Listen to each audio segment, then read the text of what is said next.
what is the most needed thing in the world today? Okay. What is the thing that you think that we should be full of, we should get? No, it's not a new iPhone. Okay, it's not a new car or a new what, but I think what we really need today is wisdom.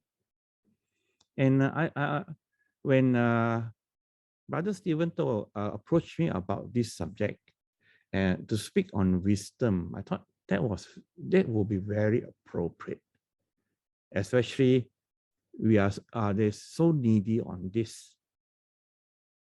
And let's begin by defining what we mean by wisdom, because we are very used to data. Okay, we are now talking about data and all, and then we have a lot of information and we have knowledge, and people will come and tell you, hey, knowledge is power. Oh yeah, we want to have more knowledge because more knowledge is power. But if we look at it, data is raw facts and figures and the individual. So these are just raw. No, you cannot do much with data. Okay, so you can try to deceive somebody some of the time, but not everybody all the time. So data needs to be categorized, need to be analyzed, or need to be tabulated, and they become information. Now, information is more useful, okay, because information we can use. It gives us a thinking of what is real and what is not. But when you begin to categorize information and analyze that, that becomes knowledge because you give it meaning. That's why we at COVID-19, we want to know that are we ready to go into the endemic phase or not? Or is it because you want to have election? So these are knowledge that is derived from learning, from concept, from synthesize. But you need to go further in. And the next step is insight. Okay, the insight that becomes wisdom. And that is what is needed because we have a lot of data. We have a lot of information. We have a lot of knowledge. Not everybody is going to getting their second degree, third degree. Everybody is now a doctor of ministry or doctor of something or other, and the universities are mass producing people with a lot of knowledge, but hardly anybody have wisdom. And that is what is needed. And when I talk about wisdom, I like us to understand that there are actually different type of wisdom. Not wisdom is not the same. Okay. We have what we call the human wisdom. And I'm sure that we are all aware of human wisdom because through the generations we have philosophers and we have teachers who have wisdoms. No, we have wisdom teachers like Plato, Aristotle, some of the great philosophers. Okay, they are very wise. Okay, but you know that even the wisest teacher, like Confucius and all that, recognize that there's a limitation to what they can know. That's why Plato says, oh no, we are like people in a dark cave with a fire, and we only see the shadow on the wall, and that we think that is real. But there's a world outside that we don't know. So I think what we need to really know is godly wisdom. Because wisdom has to be from God. Then we can really see the world, see reality as it really is.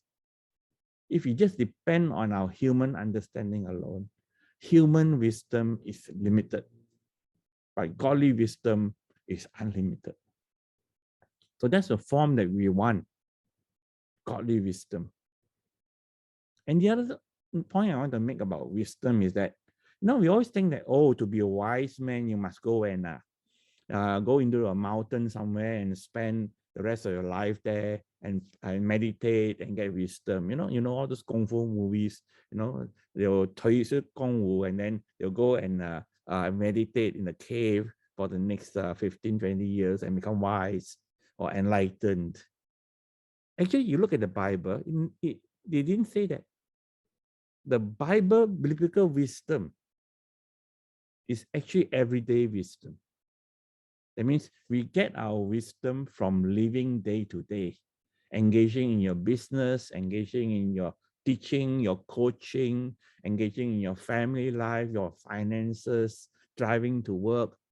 We get wisdom from that. Okay, so the Bible says, yes, you need to rest, you need to take rest, but then they never says go away and spend your life trying to in a cave somewhere and you acquire wisdom.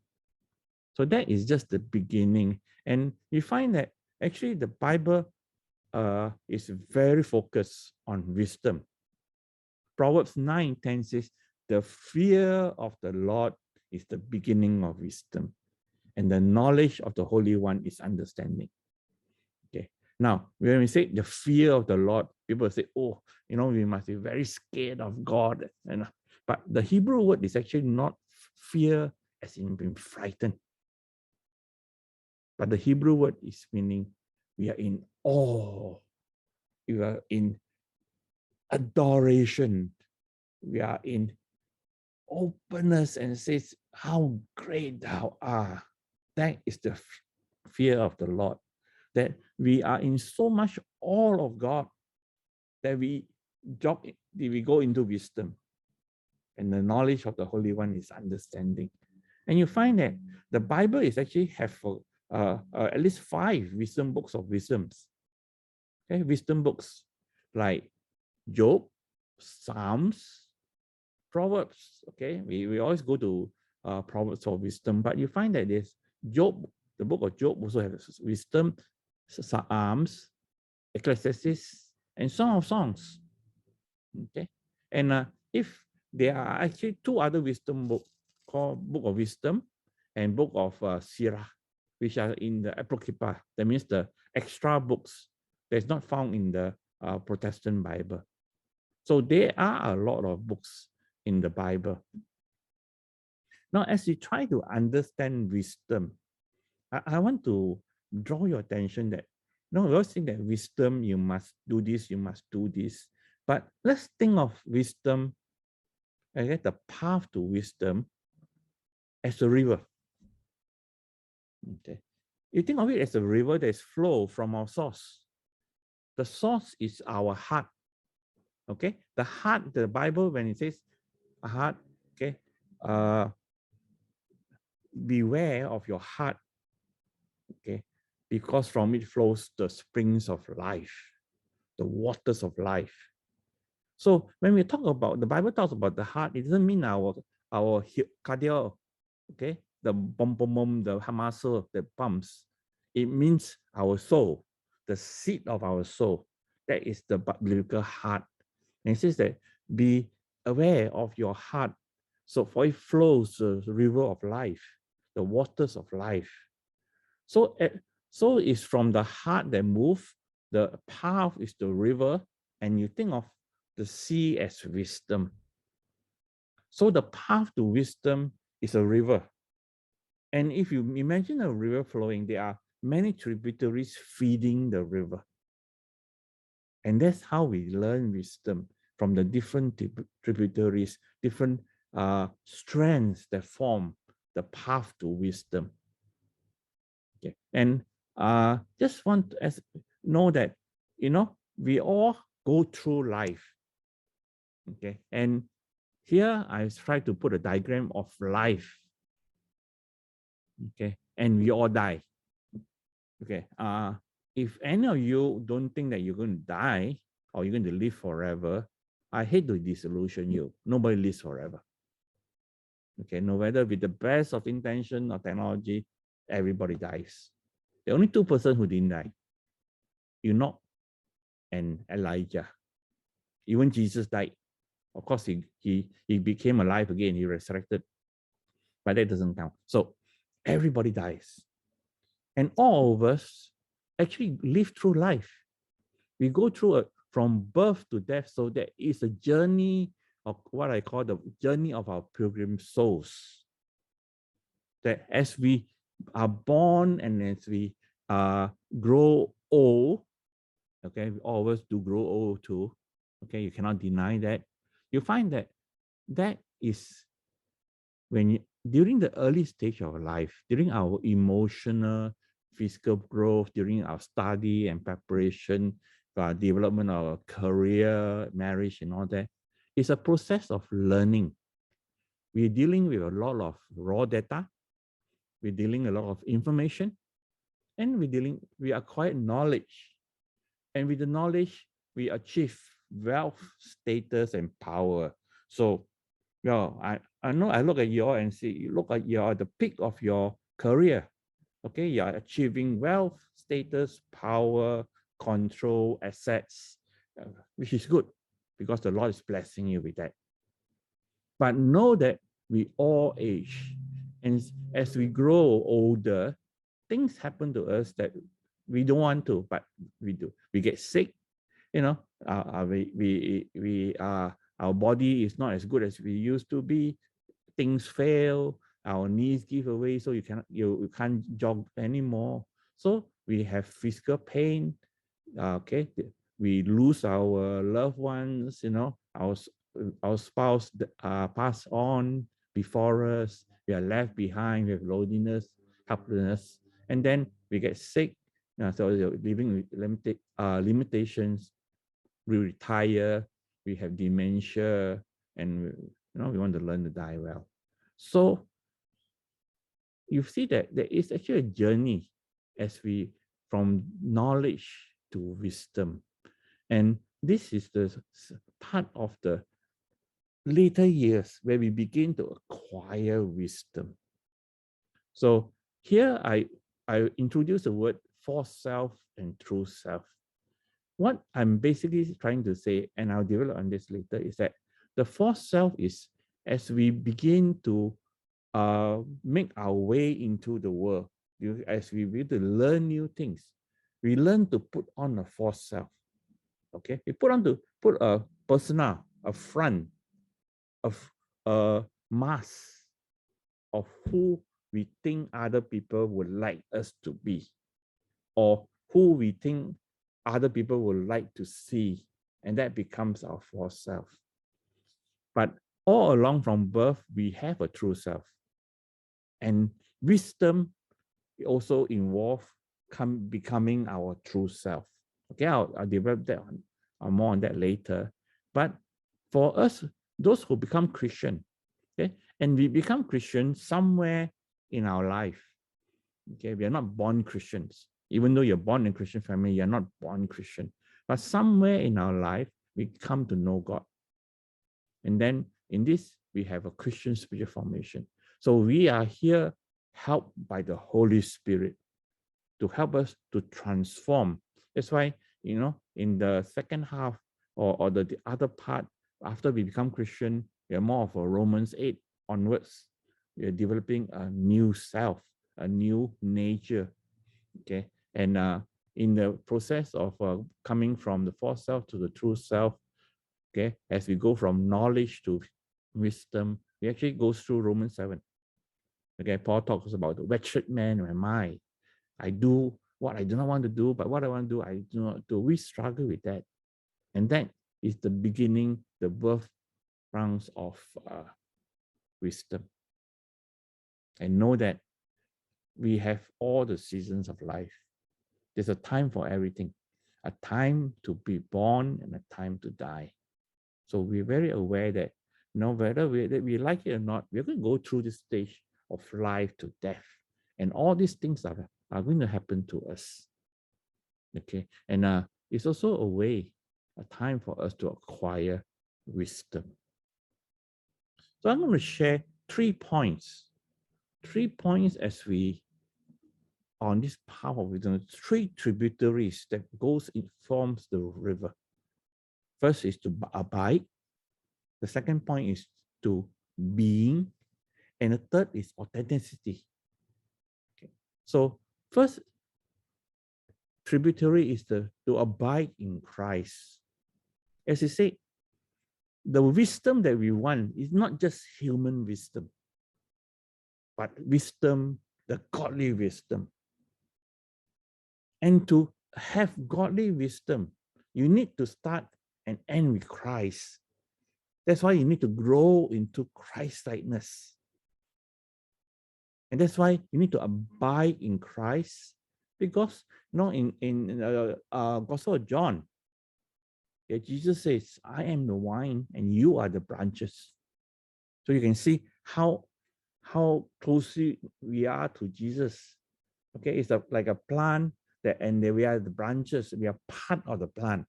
We are not add on, a stick on, or what, but we are part. You are the branches. If you remain in me and I in you, you will bear much fruit. Apart from me, you can do nothing. If you do not remain in me, you are like a branch that is thrown away and withers. Such branch are picked up and thrown in the fire and burned. So if we want to acquire godly wisdom, we have to abide and be part of the wine that is Jesus. Otherwise, we are just thrown away. And you're thrown away, there's no connection with Jesus and no connection to grow towards wisdom. So a very important thing is that if you want to have godly wisdom, we need to be close to Christ, with Christ. And not only close to Christ, okay, we are to become his friend. John 15 says, I no longer call you servants. Okay, the Hebrew word for servant is abed, which is actually can be translated as servant or slave. Okay, and the Greek word is doulos. So when Jesus says, I no longer call you slave, I no longer call you servant, because a servant or a slave does not know his master's business. Instead, I call you friends, for everything that I've learned from my Father, I've made known to you. So abiding in Jesus, okay, we become Jesus' friend. And because we're Jesus' friend, God tells us, he says, I don't tell my servant everything, but as my friend, I tell you everything. And that is knowledge that builds up into wisdom. That's why it's so important for us to be focused on Jesus if we are to become wise. Because if we are aside from Jesus, aside from what, we do not know anything. That's the first point. The second point is that we have to move from human doing to human being. Okay? Human doing to human being. You notice that we spend a lot of time doing things. Okay, if you remember the chart of our life, we know from the we are born to the time we achieve our God, and sometimes even to the time we die, we are doing things. Okay, we are full focused, we are very activist. We must be doing something else, or else, we cannot even sit down. Right? I'm sure you have your weekend off and all that, but on your rest day, I don't know how busy you are. Maybe you be more busier than you are at work. In the times when we used to travel and we go for family holidays, our holidays are so busy that after our holidays, we say, oh, we need another holiday to rest from our holiday. Because we are geared towards doing things. Okay? We are all human doings rather than human being. But the path of wisdom is not doing.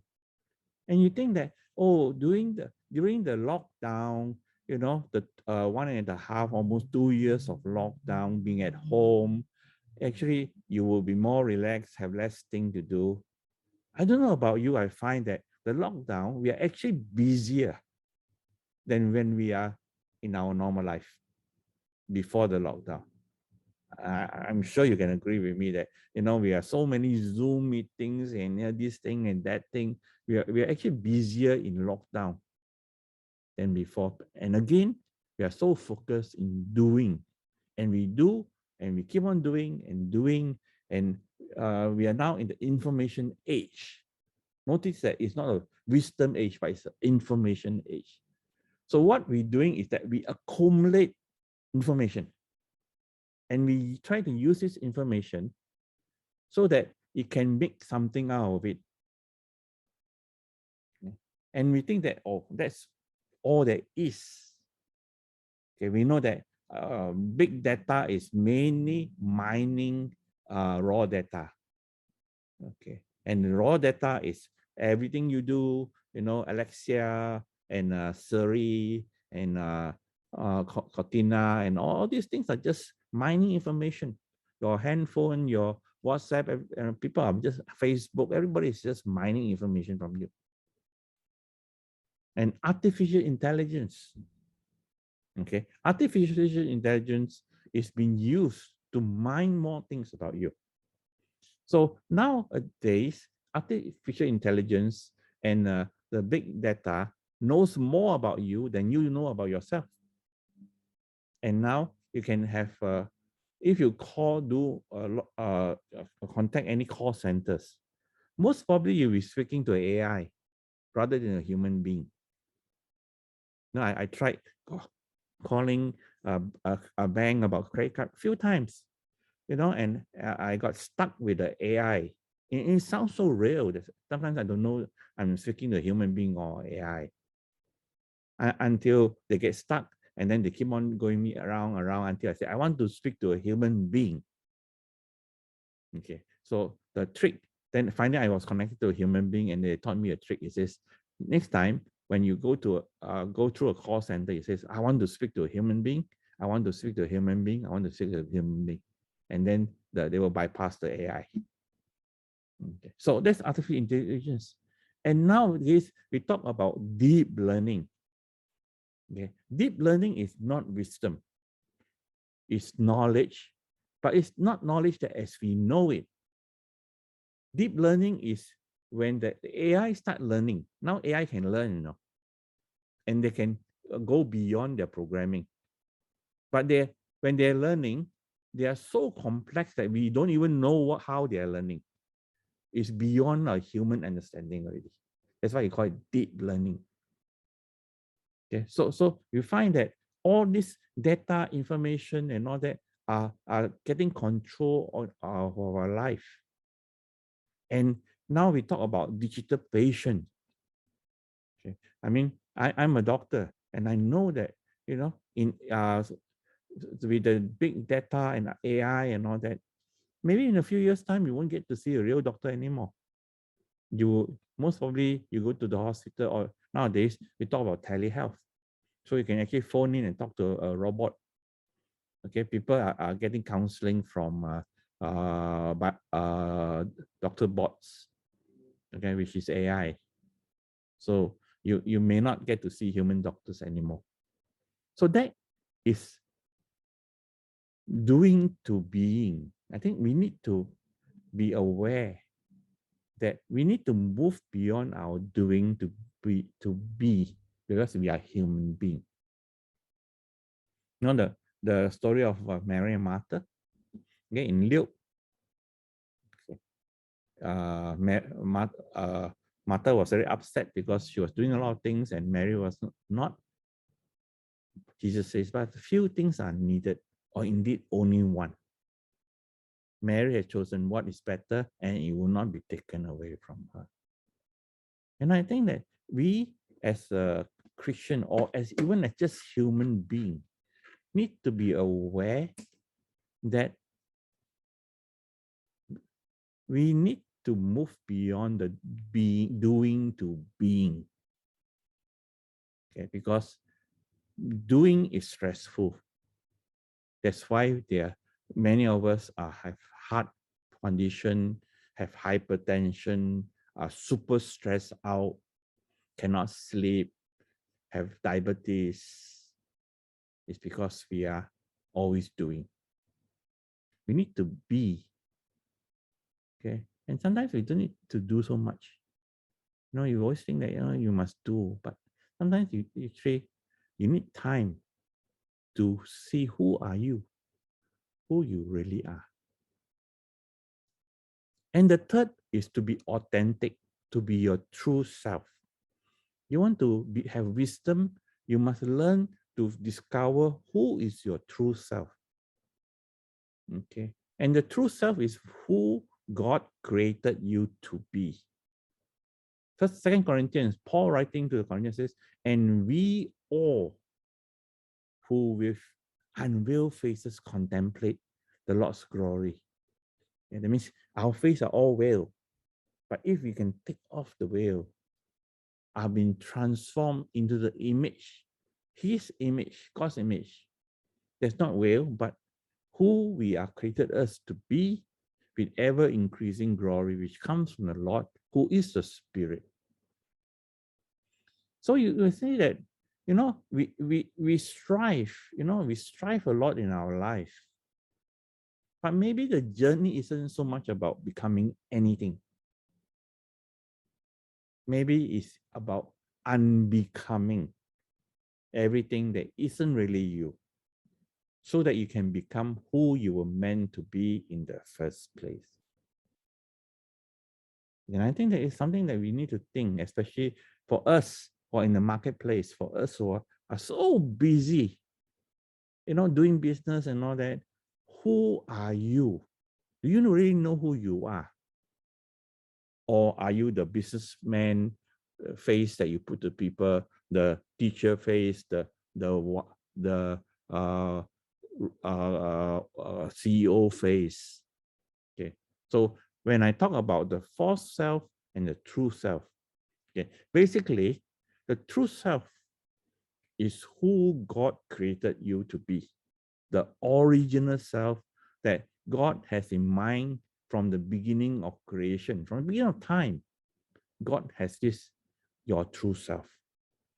And as you grow into Christ-likeness, and you find that that is your true self. Your false self is a concept in your mind. Your false self is who you want other people to think you are. That's why the front that you put towards others. Now, there's nothing wrong with it. I think in the first 20, 30 years of life, we develop a false self because it helps us to cope with all the stress and not, we a self that is a false self that is very calm, very nice, very helpful, smiling all the time. That's why you see all the doctors looks very calm one day. Inside is all running around. Oh, what to do? But outside you see the calm of Syria. That's the false self.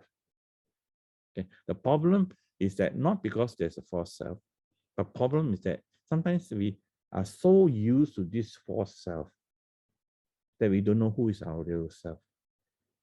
And when we are so used to our false self, okay, we don't like our real self. We are not comfortable in our own skin. And that is where wisdom is. And you'll be surprised. Actually, the Bible talks a lot about the false self and true self. Okay, the true self, the Bible calls the restored image of God. Yeah, because we are all made in the image of God, and God made us, each one of us, in His image. Okay, Paul called it the new man, the new self, the new nature. Okay, Ezekiel called it the heart of flesh as compared to the heart of stone, and Paul called it live in the spirit and new creation. So we need to be authentic. We need to authentic. That means as we learn, as we move, as we flow, as we develop into godly wisdom, we need to be connected with Christ. We need to be authentic. And we need to keep on moving, to being, to abide, and to be authentic. So wisdom is not knowing, it's not just knowing who we are, but also whose we are. We are God's. So basically, godly wisdom is not just knowledge. Okay, we we are full of knowledge. We know everything. I mean, we are all expert in the Bible. Okay, so you know the Bible. That the Bible knows you. You know all about God. Okay, and we are all expert in God because we've been in church for so long. But does God know you?